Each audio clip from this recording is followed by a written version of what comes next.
That would be good. All right. So There we you go. okay. So I'm the captain tonight, and tonight we're going to be talking about neurocognitive disorders as well as depression in the elderly. And the depression part is going to be a small smidgen.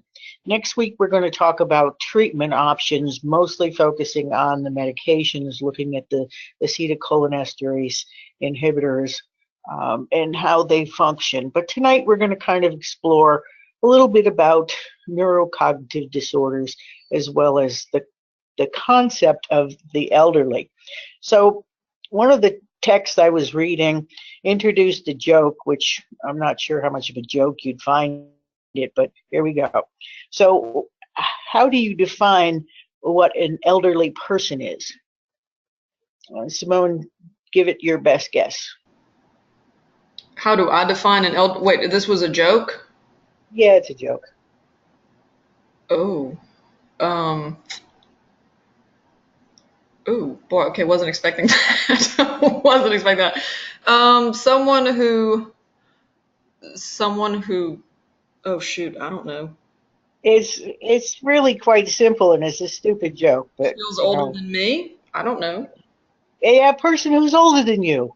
That's how you define who's elderly. Is somebody who is like 1 year older than you. They're older.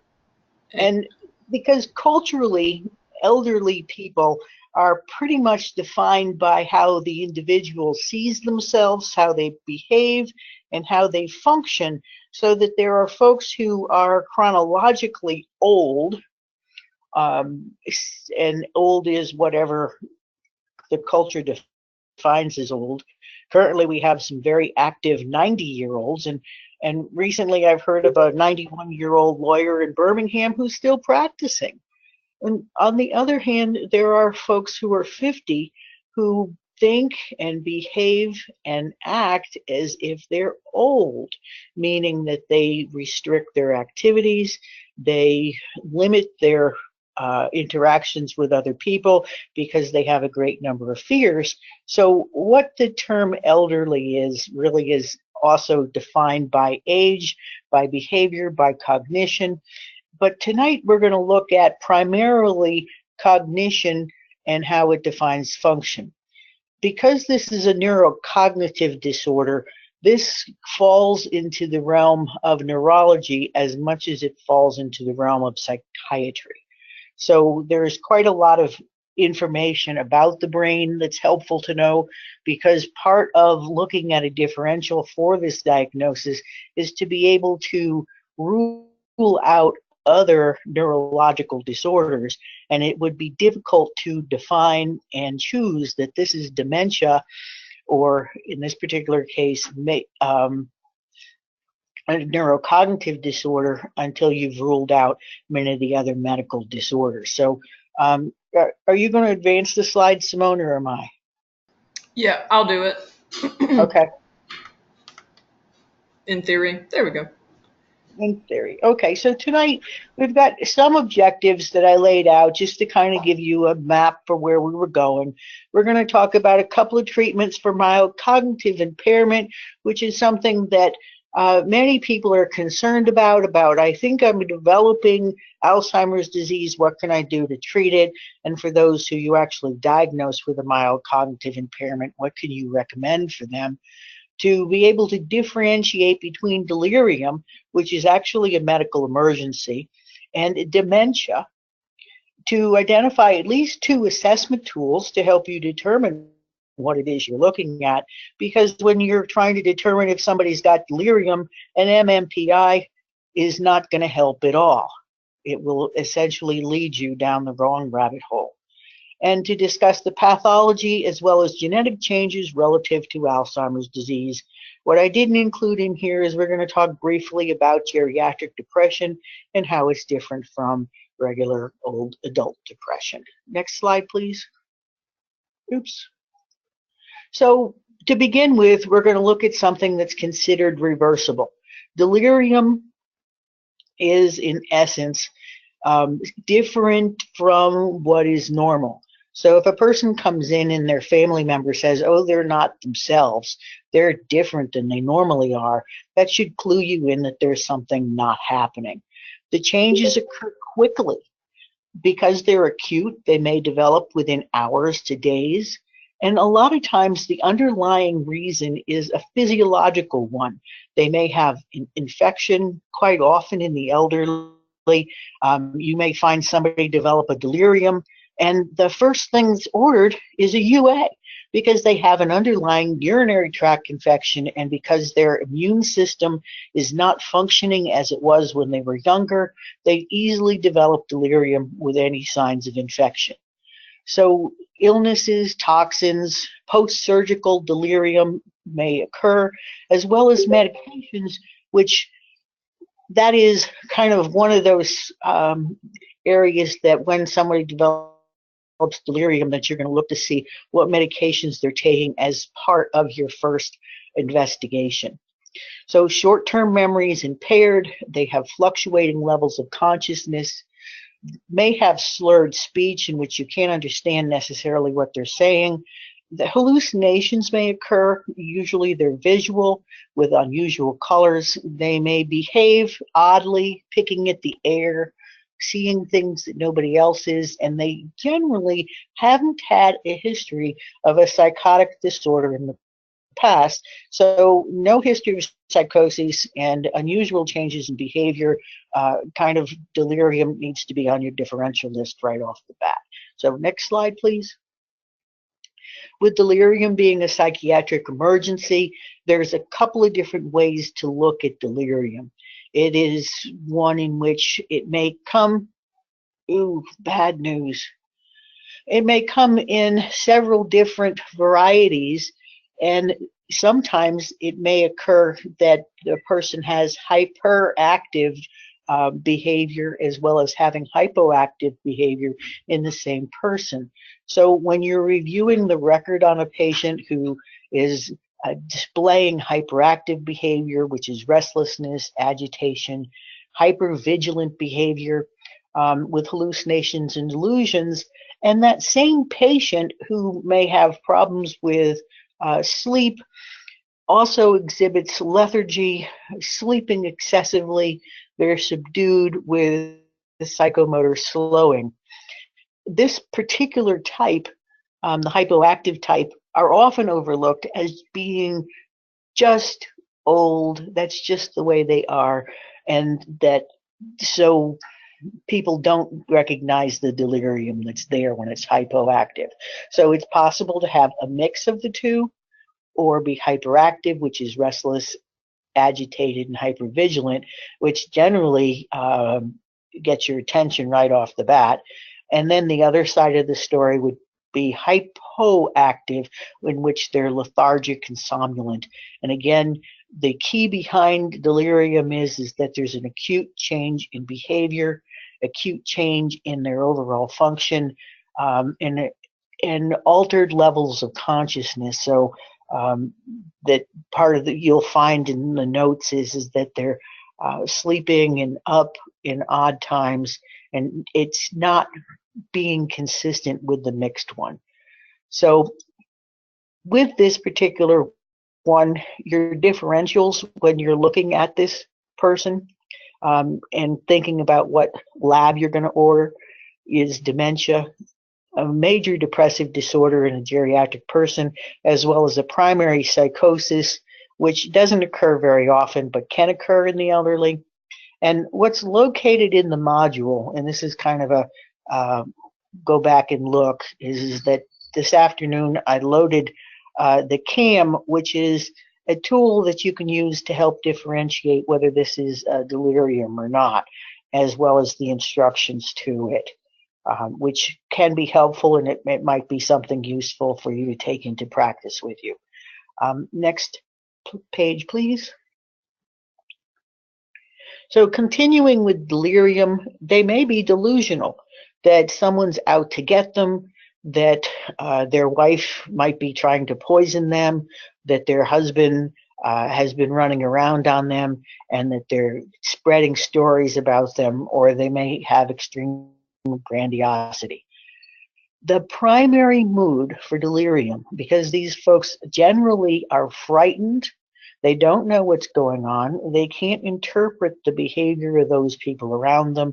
So for you, when you're looking at their mood with a delirium, you're looking for anxiety and fear, confusion, bewilderment, and fright, because they're terrified. They cannot interpret what's going on. So again, with factors influencing pharmacological intervention, you're going to think about, has this person been sleeping well?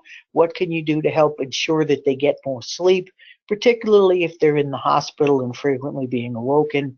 If it's a psychosis, how are you going to determine that and maybe look at some medication for that? Part of the assessment, again, is to use the CAM, which is the standardized brief algorithm. You're going to look to see if they're hypoxic, whether their O2 sats are reasonable. You're looking for an infection, so you're going to get a CBC. You're looking at cardiovascular overall, whether or not their entire system is functioning. Best to think about it that way. As far as medications go, you're going to look to see what of their medications are highly anticholinergic. Have they been taking benzodiazepines or opiates, beta blocker? All of the medications, and I know that there's a list someplace, but I didn't have it to post for tonight, of medications to be aware of have a high probability of causing delirium in the elderly. And it is, digitalis is one of those medications. I had a patient years ago who was on digitalis who ended up developing a delirium with her, with the digitalis and other medications she was taking. So again, you're going to want to make as many interventions as you can to ensure that the person gets sleep and that the psychosis is treated. Next page, please. Now, with delirium, the underlying pathophysiology is not clear. So if somebody were to say to you, what's the underlying pathophysiology? Right now, it's not well known. It's believed that there are several neurotransmitters that are not functioning as they should.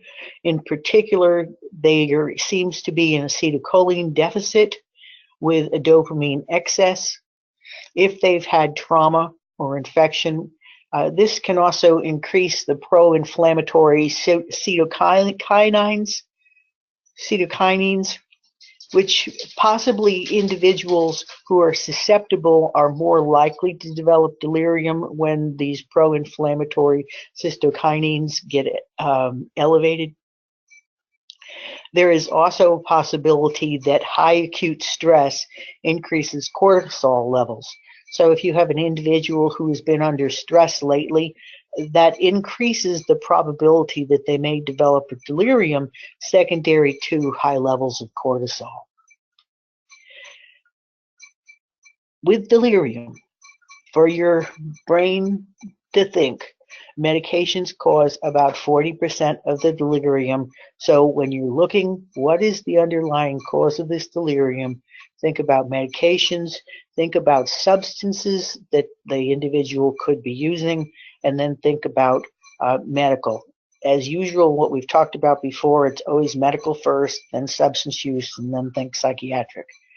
With the psychoses and agitation, Haldol is considered useful. Second generation antipsychotics have a black box warning on them.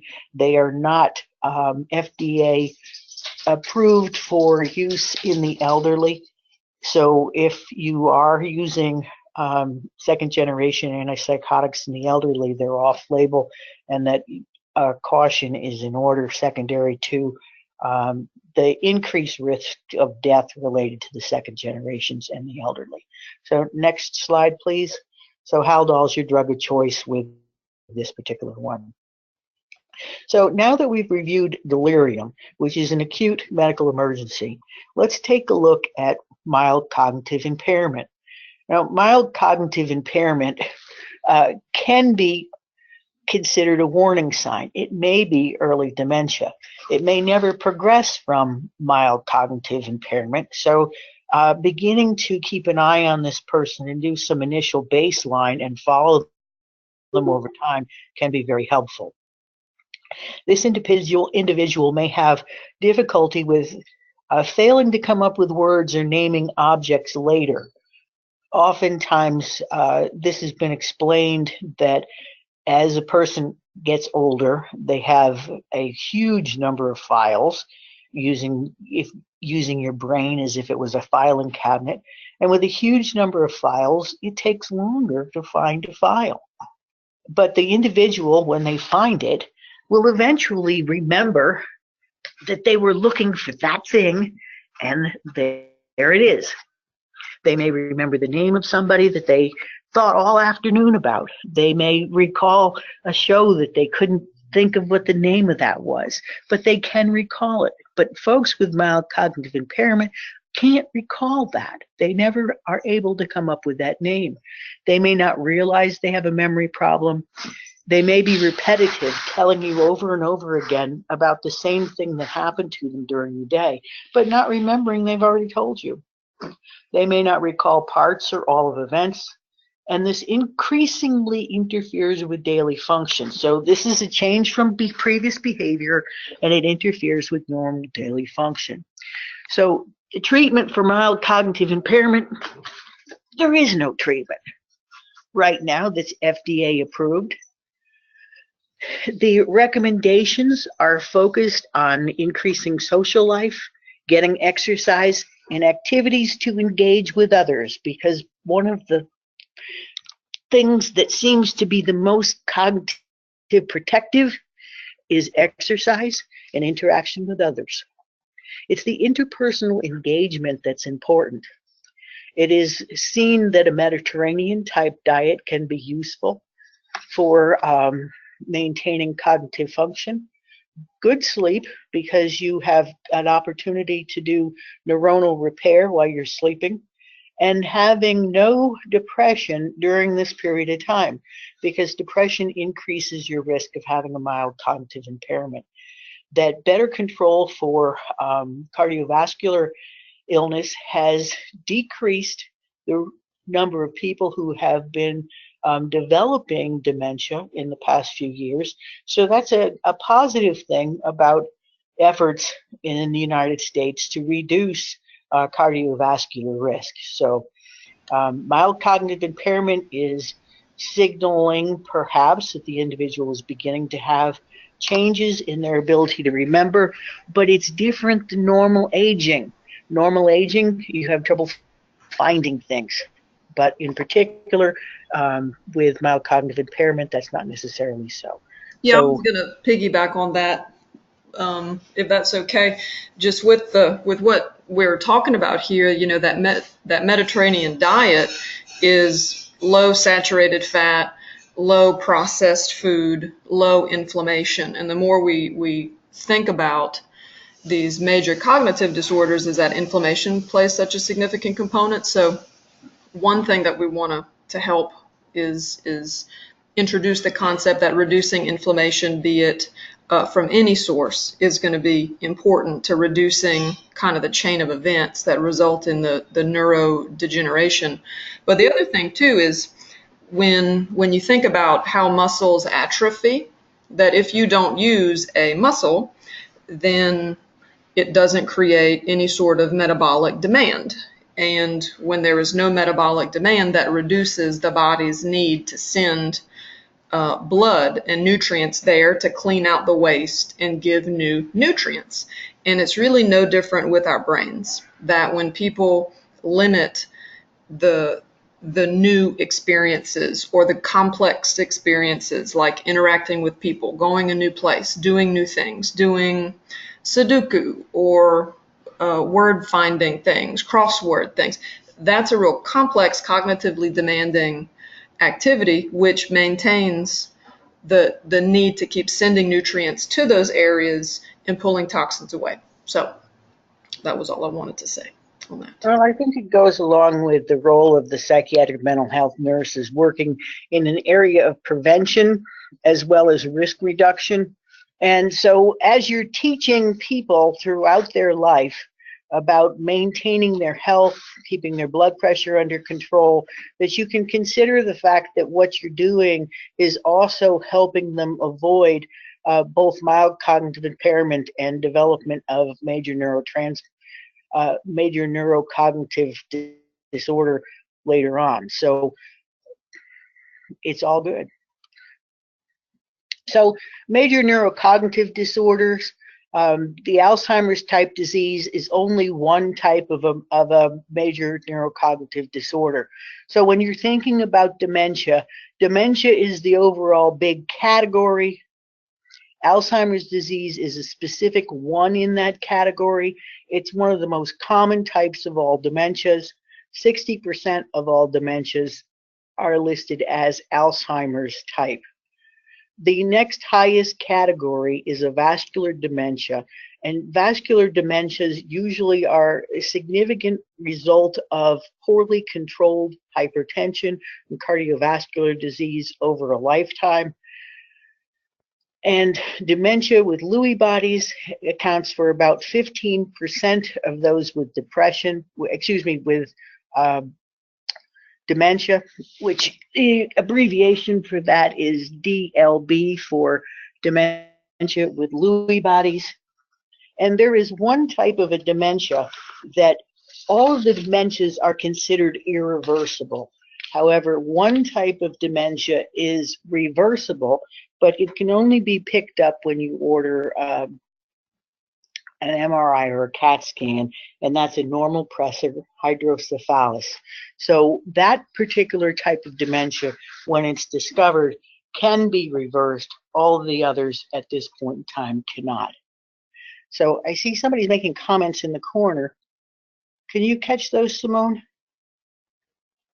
Yes, some folks were just noticing that your new PowerPoint, because you've posted this, there are some edits have been made to the older PowerPoints, but this one is posted. Is that right? Yes, it's posted, so people will be able to pull this up later on. I've added additional things to it just because it would make it easier when you're going back through and using it for a note-taking device. So if you're following along from when you downloaded, it is different, but hopefully it's different better as opposed to different worse. So with neurocognitive disorder, which we used to call dementia, 80% of these folks have some form of behavioral and psychological symptoms. That's why we end up treating them. We end up treating the agitation, the delusions, and the behaviors that are essentially challenging for the family as well as the people who live in the environment with them. Next slide, please. I had forgotten about that. Imagine that. I had forgotten about that. One of the questions I had planned on asking was, at what point in time with Alzheimer's disease, which cardinal symptoms includes plaques and tangles, at what point in time before the physical and cognitive changes are noted do they begin to form? And the answer to this, which just spilled out, was 10 to 20 years before the onset of cognitive decline.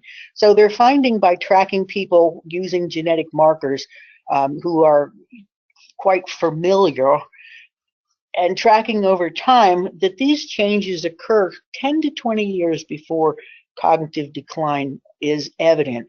So much like other physical illnesses, that the organ may begin to degenerate, but symptomology of degeneration does not occur until well into the process. So next slide, please. And that's one of the challenges with Alzheimer's disease is that plaques, which we associate so much with Alzheimer's disease, everybody gets plaques. Everybody has those in their brains as they age, but it's a concentration issue that seems to be different for folks who manifest Alzheimer's disease. Mm-hmm. So the DSM-5 terminology for this, which is major neurocognitive disorder, which is quite a mouthful. This is a global impairment of cognitive function, language, abstraction, memory, planning, and attention. And the onset with this is insidious. Translation is that it comes on so slowly that it is barely noticeable, and that usually family members who haven't seen the person for a long time are better able to develop, or excuse me, identify these changes than folks who live with a person every single day. The changes in terms of the risk for developing Alzheimer's disease generally increases and doubles every 5 years for all intensive purposes, so that by the time that you're 85, you have a 40% chance of developing Alzheimer's disease, and that every year that you're alive, your chances increase. So it's an aging issue. But generally speaking, not everyone develops Alzheimer's, and that is the dilemma that we all are dealing with. That there are some folks whose family members have it, and it seems to run in families. Other folks are much more lucky and don't end up developing this. So once the diagnosis has been made, usually the person has between 3 and 10 years until death, and they may have death related to other illnesses such as hypertension, stroke, HIV. They may also die from pneumonia, aspiration type, because as they continue to have degeneration, they may lose the ability to swallow. Short-term memory is lost initially, and their longer-term memory fails slowly over time. Next slide, please. Generally, with major neurocognitive disorder, there's no changes in the level of consciousness, unlike delirium. The thought content is normal at first, and later it becomes more difficult to assess because of confusion or expressive or receptive aphasia. Concrete thinking occurs as the disease progresses. They may have perceptual differences, which is part of the reason why in the MMPI that you're asking them to draw that square, because as they age and are having trouble, perception becomes an increasing problem, and they may have difficulty identifying and call one relative by another person's name. They may have delusions which are persecutory, including the fact that having a mirror in the house may be problematic, and the family may have to cover all the mirrors because this individual seeing themselves in the mirror may misidentify themselves and believe that there's someone in the house. There's a stranger in the house. And they have an increased risk of having hallucinations, mood lability, aggression, as well as personality changes. Next slide, please. So this is one quiz that I will not mess up. Neurocognitive disorder due to Alzheimer's disease has got one type, and it's characterized by loss or death of neurons. So if you were looking at a brain of an individual who died with Alzheimer's disease, they would have larger ventricles than others, and that the brain itself would be much smaller with larger sulci. So here's one question for you to see how good you are with your thinking tonight. Acetylcholine is synthesized where?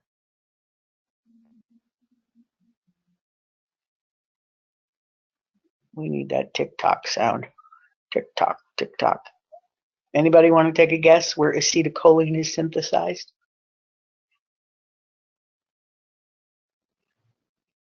Oh, boy. Star for you. Gold star for Carmen. All right. So how about the next question? Where is norepinephrine synthesized?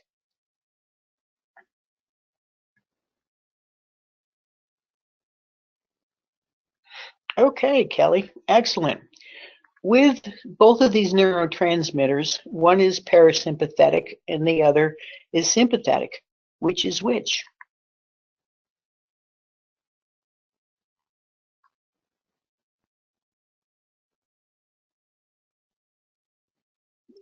Excellent, Kelly. All right. Boy, you're racking up the stars tonight. All right, next slide, please, Simone.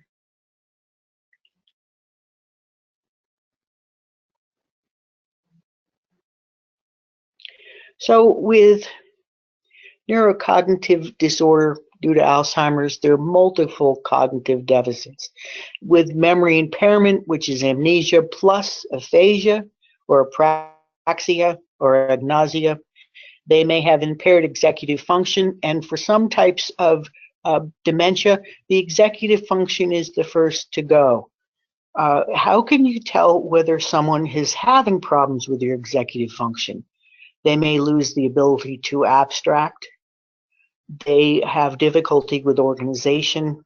For example, a person who previously had enjoyed baking cakes no longer likes baking cakes, and with further exploration with that, they have difficulty organizing complex thought. If you consider the fact that baking a cake from scratch or baking a cake even from a box mix requires that you have some degree of organization, including thinking about getting the eggs out of the refrigerator, figuring out how to measure the milk if you're going to use milk in the recipe, setting the oven on time and setting the temperature correctly, and then remembering that it's in the oven to take it out without burning it. So some of those things can be ascertained by checking to see how a person's function has changed over time. They may have difficulty planning. For some individuals, they may stop paying their bills, particularly because they arrive in the mail and they don't know what to do with them, so they stack up and they quit paying their bills because a checkbook is not necessarily making any sense to them.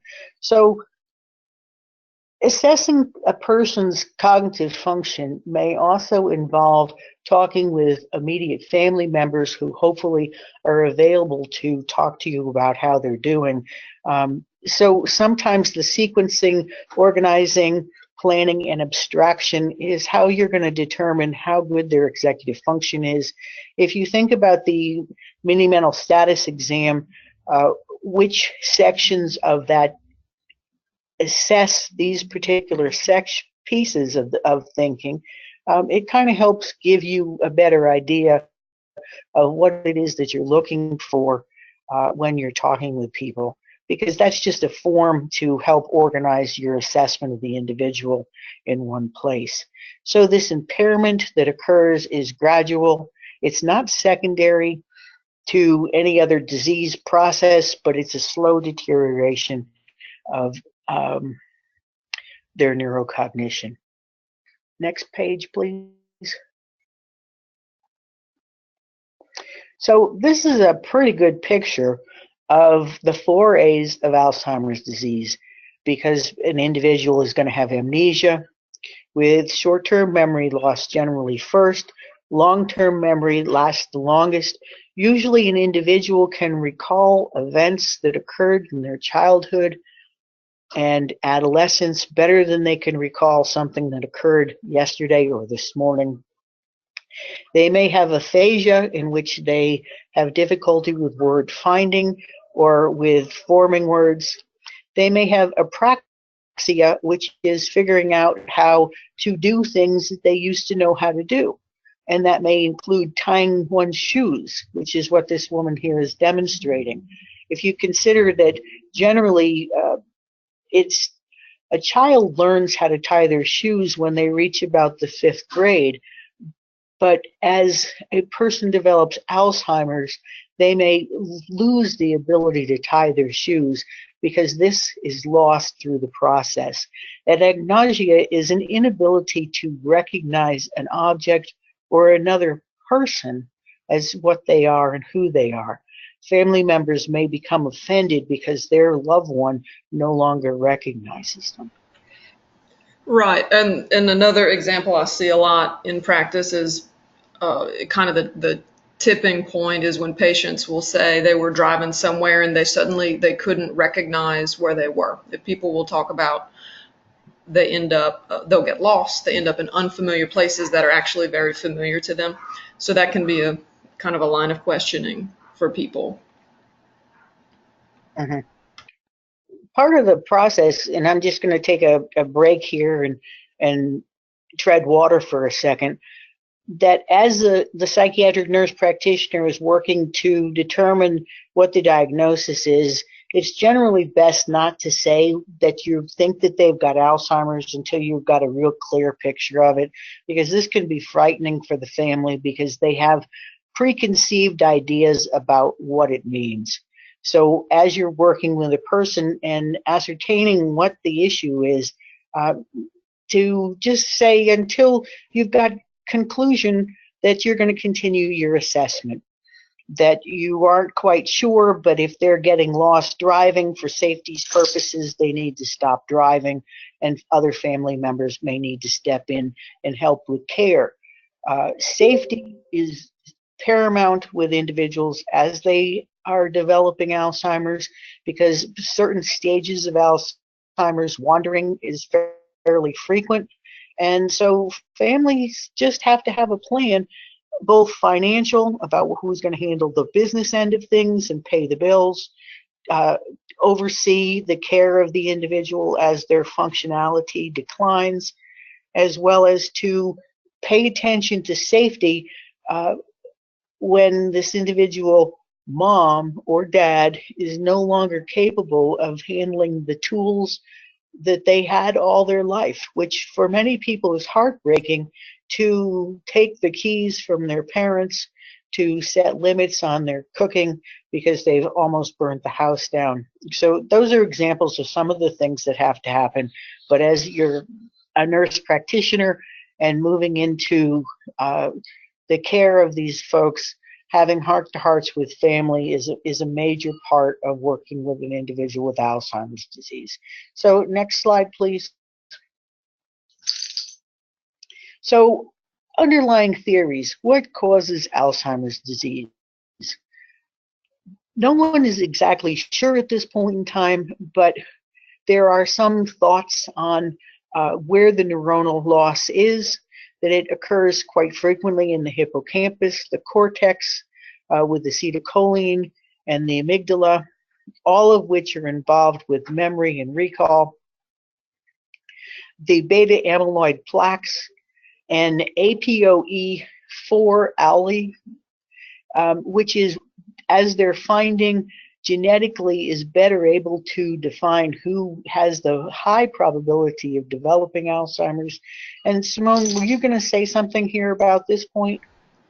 Well, just that, like we mentioned earlier, that plaques, that amyloid being just a little chunk of protein, and beta amyloid being the one in particular that they seem to associate with the progression or the manifestation of Alzheimer's, this is a really normal, everybody makes amyloid. It's a normal byproduct, I guess you would say, of just your cells making the membranes of your cells. Your cholesterol is a component to all of our cell membranes, and there are enzymes whose job is to cleave proteins and get the right ones to make cell membranes. So it's not necessarily specific to Alzheimer's. The issue seems to be that for some people with that allele of that apolipoprotein E4 in particular, that gene that codes for that, they seem to make way too much of the beta amyloid little protein piece. And those things are very sticky, which is good because it keeps your cell membranes very cohesive and together instead of porous, which would be bad. But if you have too much of this protein and it's all getting clumped up together, that causes, they're thinking at this point, essentially an inflammatory cascade. And the cells become hyperexcited, which when we think about schizophrenia and mania, overly excited cells, not a good thing. Seizures, overly excited cells, not a good thing. But it tends to, that excess amyloid protein presence causes downstream effects that results in cells. We have tau proteins right down here that you end up with essentially misshapen scaffolding for your neurons in the brain. All of our neurons, our axons, some of those are really, really long, but they have little filaments, little scaffolding to try to keep them straight.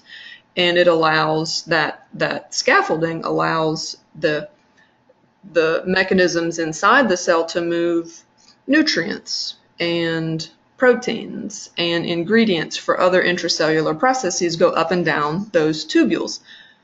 When you have a poorly formed tau protein, and tau actually stands for, the fancy name for that is tubulin associated unit. So it's just what would you call it? It's the bricks and mortar of the inside of your neurons in your brain.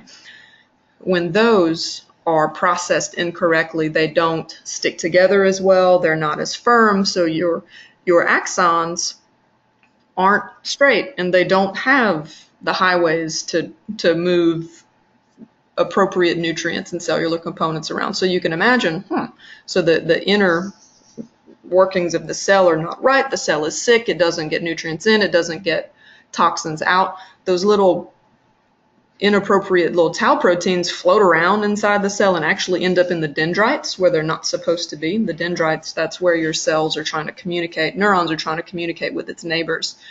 And when you have this junk in there, that initiates further inflammation, and your brain is filled with glial cells, and their job is to try to keep the riffraff out.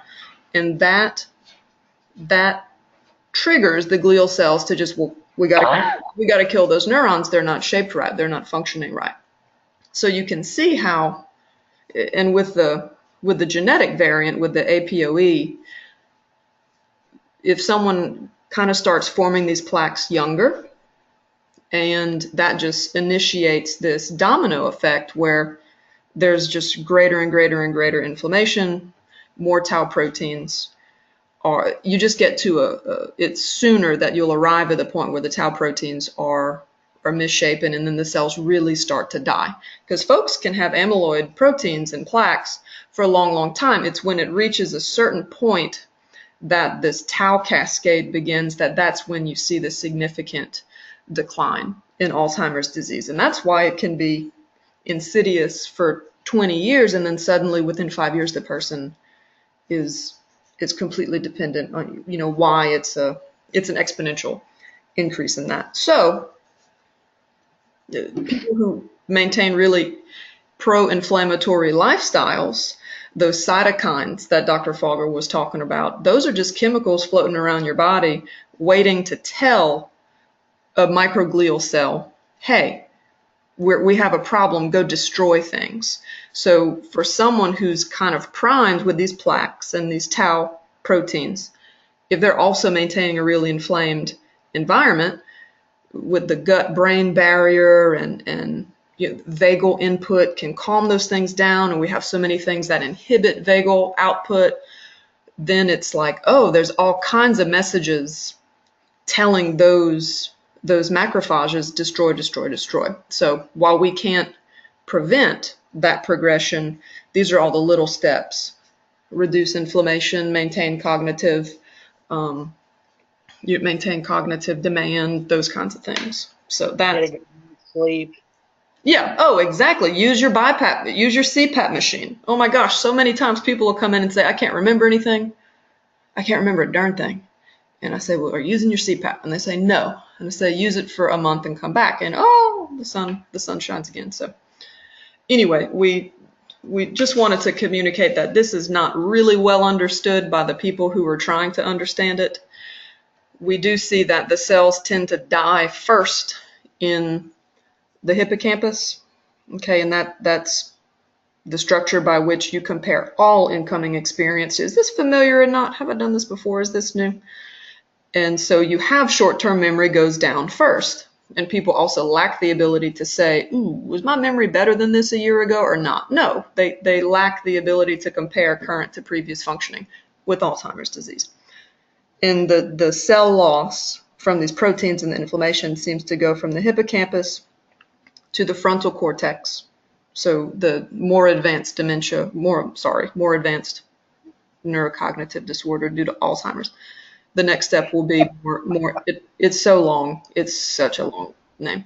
It's a mouthful. It's a lot. It's easier to just call it dementia, but we try not to. So it goes from the short-term memory area, the familiarity area, to the sequencing area, the complex ordered steps area, the impulse control, kind of maybe a little mood lability, some impulsive behavior may come out, followed frontal cortex back to temporal lobe, the rest of the temporal lobe that involves receptive and expressive language. So then you have the language difficulties, and then With dissociation. finally to sensory, and then that's the cortex. And after the cortex fails, things go in to the more basic kinds of levels. It's complicated, but it's really interesting. Stall. Oh, do you mean is that? Yeah, I would encourage you to read Stahl's section on nootropics, which is what we call dementia drugs. Nootropics. But there's some good descriptions too in SATIC about the physiology of all this. If you have a magnifying glass and you want to read the really tiny print. We're going to get to the drugs next week, so Stahl will be particularly important next week. But Stahl does do usually a pretty good job of explaining things. This is an ongoing exploratory process because they know more now about Alzheimer's than they did 10 years ago. Unfortunately, all the drugs that have been brought in that we're using, the last one was brought in 2003. So it's been a long time since any new drugs came out on the market. And as I said at the beginning of this hour, it doesn't look like anything new is coming out anytime soon. So assessment for Alzheimer's disease, people may come in and say there's something wrong with my person, whether they're their mother, their father, their aunt, their uncle. Someone is usually brought in by someone else because they're having difficulty, and they generally don't present themselves, which is what Simone was talking about. They can't compare their performance or behavior from last year to today. So neurocognitive assessment is important, which is your mini mental status exam to ensure that the person is not suffering from depression by inquiring about underlying depressive disorder.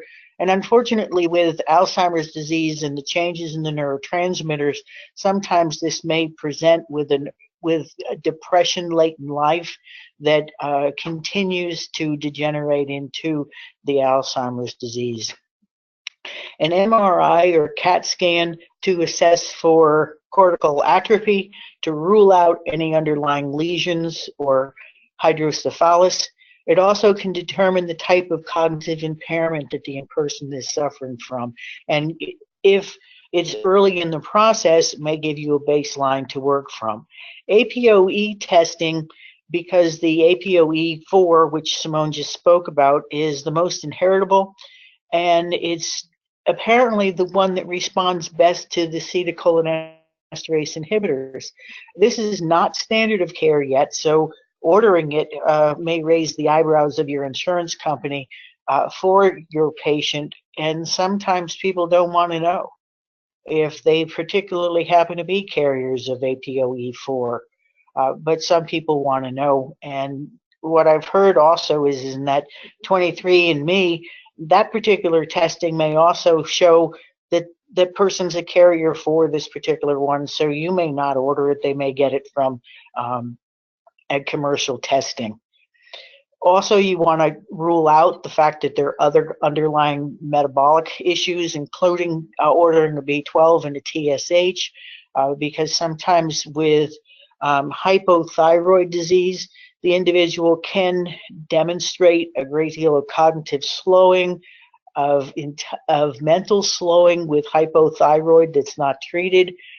They may, when they're myxedemic, they look slow and cold and swollen, which generally would help you kind of signal the fact that maybe there's something else going on with this person. With your assessment, the draw clock, which is a really quick thing to do, can pick up more subtle changes than an MMSE. For diverting back to a story when I was doing home health, I was sent to do an assessment on this woman who was the mother of someone in the home health agency. And this woman, initially when I came in, was what you'd anticipate in terms of the Aunt B of Southern women. She was kind and smiling, and her hair was done, and her clothes were completely tidy, and her shoes were tied, and she looked terrific. However, in the course of conversation, in which her MMSE was a 29, she proceeded to tell me about inappropriate things that no Southern woman would ever talk about to a stranger, including having sex with her husband and her performance, which, when people disclose inappropriately, it needs to send a red flag that their behavior is inconsistent with the performance socially. So many times when people's behavior when they're older begins to change radically, different from their normal behavior, it should be a warning that further assessment is needed.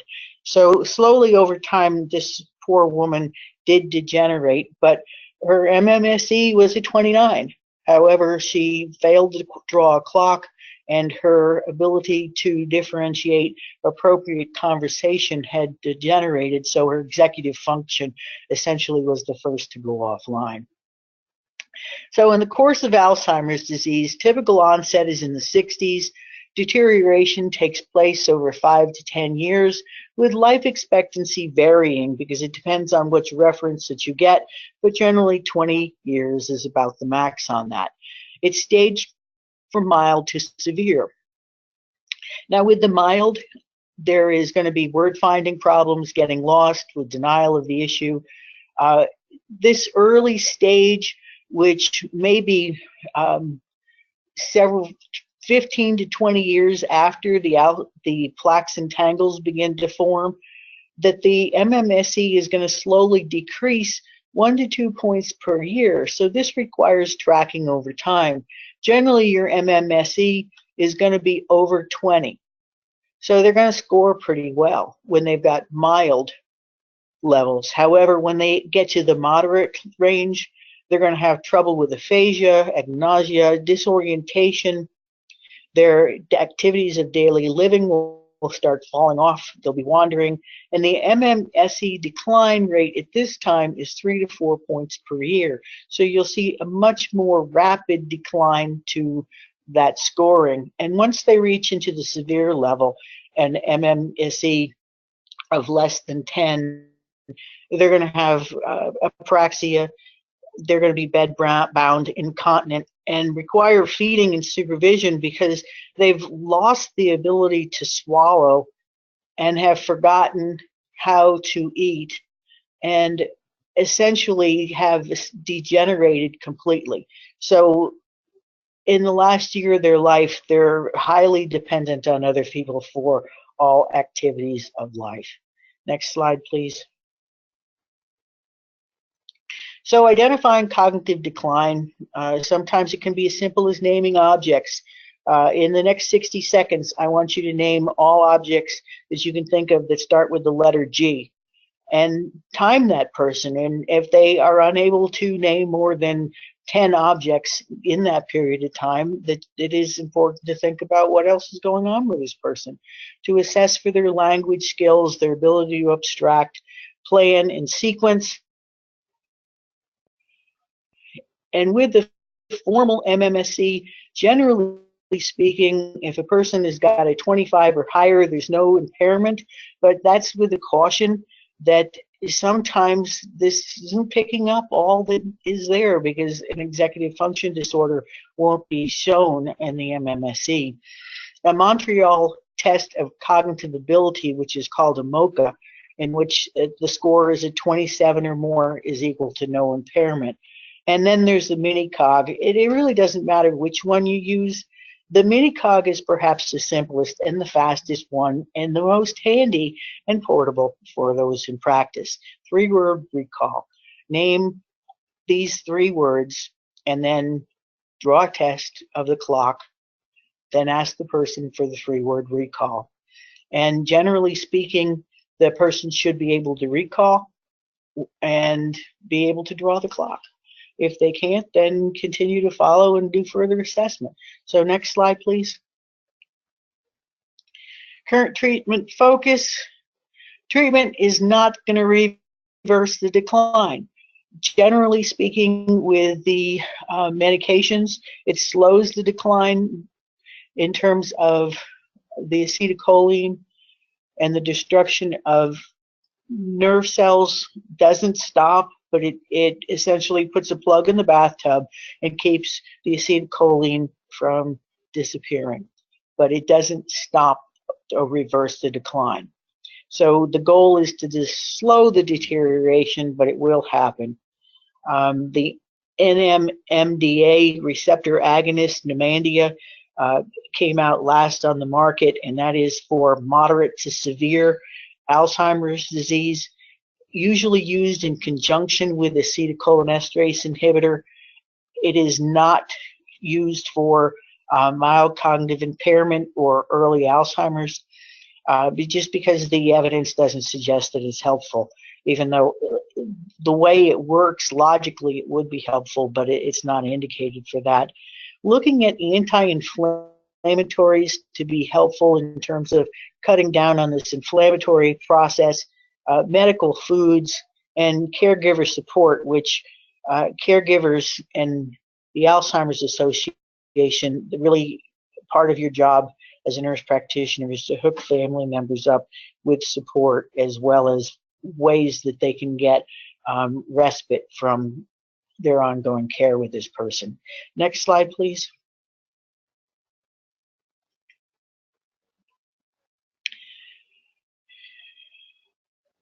Other neurocognitive dementias include vascular, which there may be focal deficits.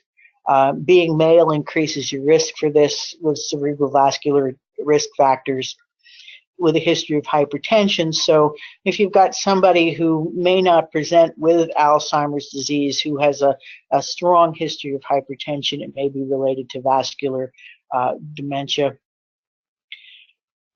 Parkinson's disease is a whole nother ball game, but there is a dementia related to Parkinson's disease, and the progress and the process is similar but different. And then we have traumatic brain injuries, in which it's been in the news a lot lately about football players and their encephalopathy. So part of your assessment process for people who, men in particular, might be about head trauma. Did they ever play football, and how many times were they knocked out? Substance related, alcohol in particular is highly neurotoxic, and other medications that they may have been involved in. And because neurocognitive dementias have multiple etiologies, sometimes it's a matter about getting an MRI and perhaps consulting with a neurologist if it doesn't look normal. If it isn't fitting the pattern, perhaps it's a good time for a consultation. Next slide, please. So moving on to depression, with an older person, it is helpful to always assess for depression, which can be asked and begun with a question: are you feeling sad? Are you feeling depressed at this moment? Some people aren't able to communicate to you what their feelings are, so you may have to look at other ways to determine whether or not it's an underlying depression.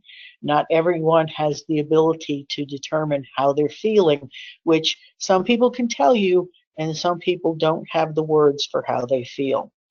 Physical complaints are common, so they may be very somatic. Constipation, somatic joint pain, and unfortunately with people with chronic pain, depression and chronic pain go hand in hand. Their depressive thoughts may be bordering on extreme guilt, that they're responsible for everything that happened in the last 24 hours, that they may spend an excessive amount of time worrying over things such as the starving people in the Sahara, for example, that they may not be able to make any difference with. Self-esteem may be terrible. They may feel worthless and have suicidal ideation. And unfortunately, with the elderly who are having suicidal ideation, they're at increased risk for completed suicide, with their rates of completion being 1 in 4 as opposed to 1 in 20, in which younger people are. So if the individual is suicidal and they have access to means, it's important to protect that person from their means, particularly if they have access to medications. Unfortunately, some lethal methods are common elements in society, and it's really difficult to create an environment that's completely suicide proof. But it's helpful to get all people involved in their care involved in the fact that they may be seriously suicidal, and move them to a particular place of care.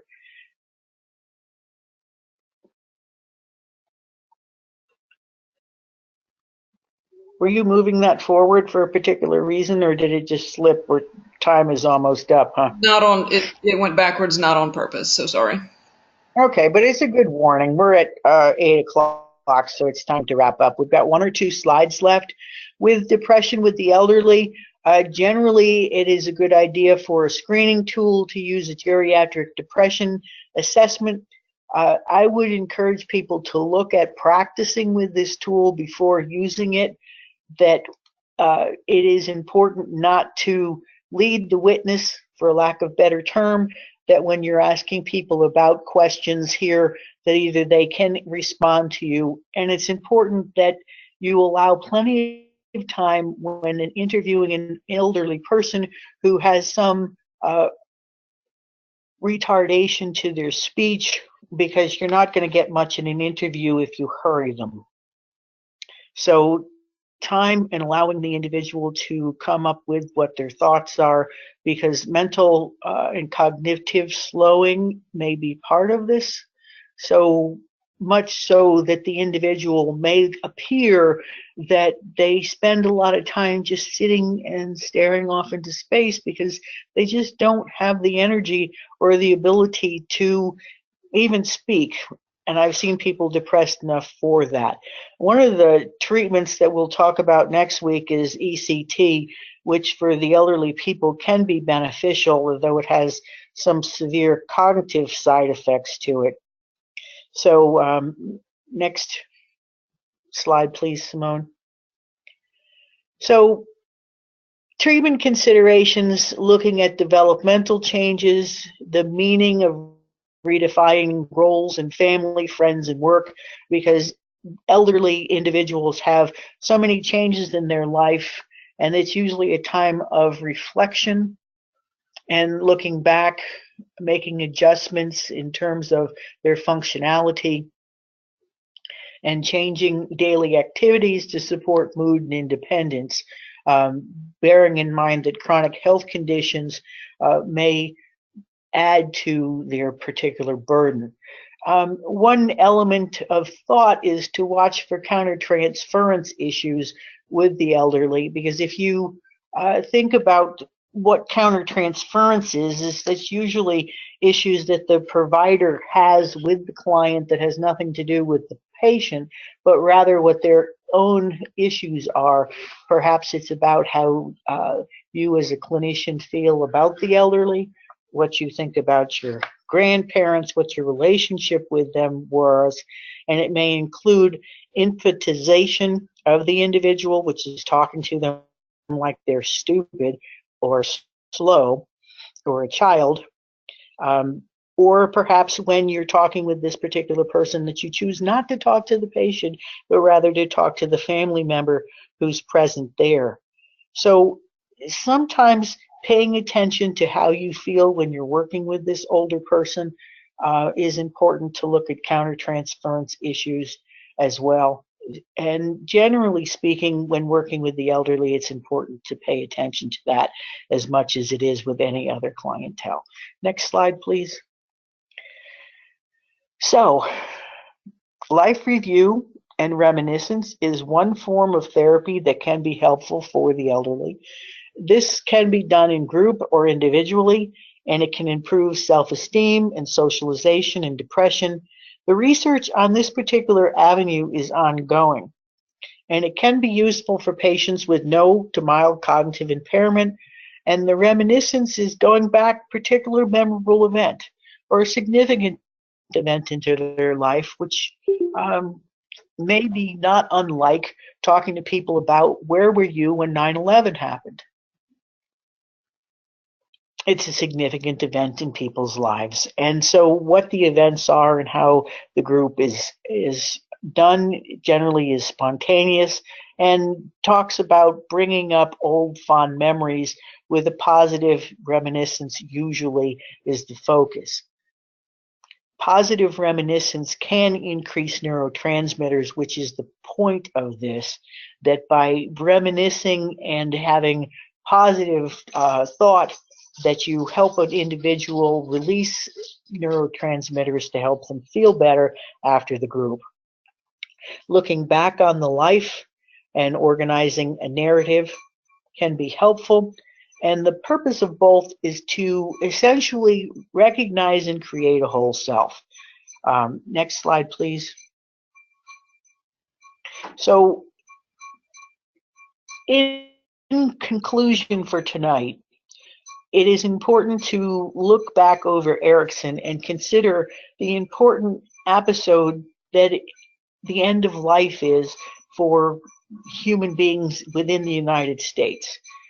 I say that way because Erickson may or may not apply to individuals that live in other countries in which the process of aging is quite the same.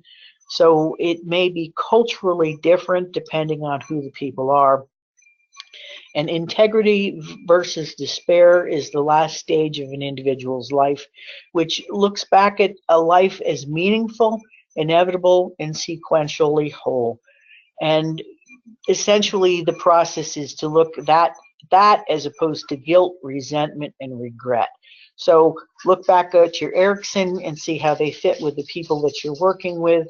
And is there any more slides? I don't think there is. No, that is it for tonight. Okay. All right. So in essence, in closing, we covered a lot of territory. In essence, the tips of the mountains for this huge thing that is dementia. The bottom line is that it is a process that is insidious, that it essentially is neurodegenerative.